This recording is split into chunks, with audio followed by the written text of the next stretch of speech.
చేయు. ధ్యానం చేసే పద్ధతి ధ్యానమంటే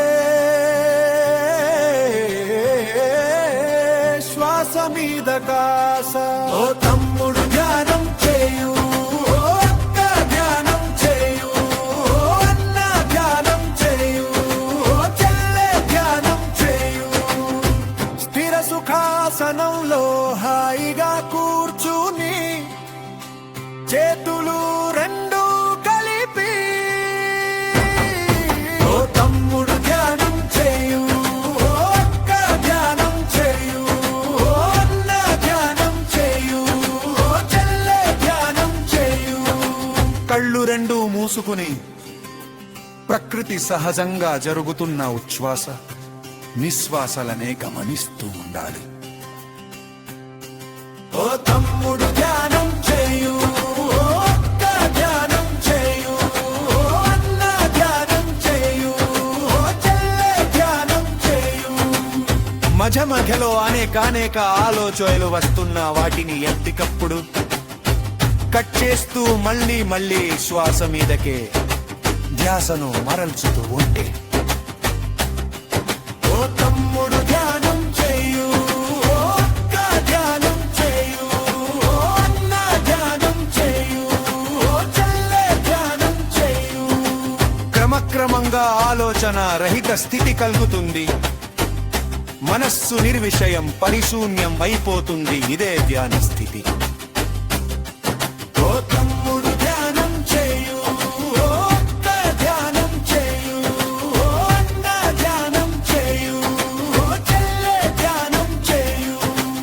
ఈ విధంగా ప్రతిరోజు ఎవరి వయస్సు ఎంత ఉంటుందో కనీసం అన్ని నిమిషాలు రోజుకు 2 సార్లు ధ్యాన సాధన చేయాలి. ఇక ధ్యానం వలన లాభాలు తెలుసుకుందా.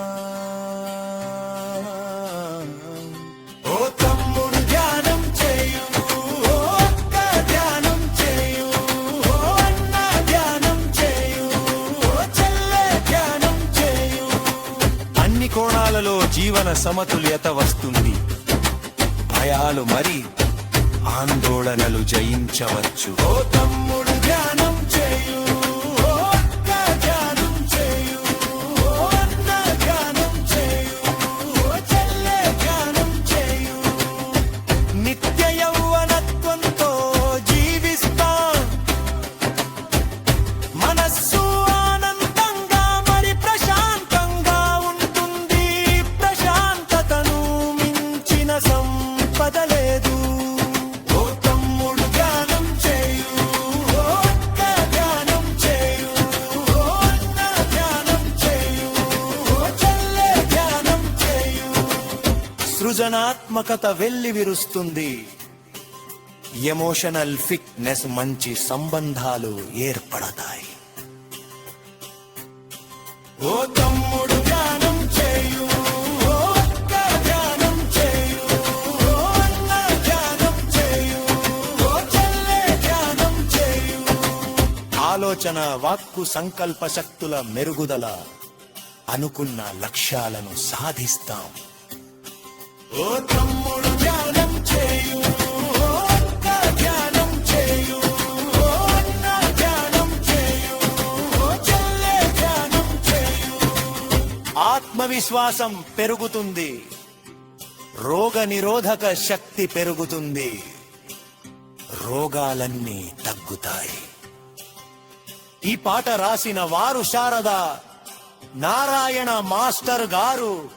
ఈ పాట పాడిన వారు సునో ఏరే గారు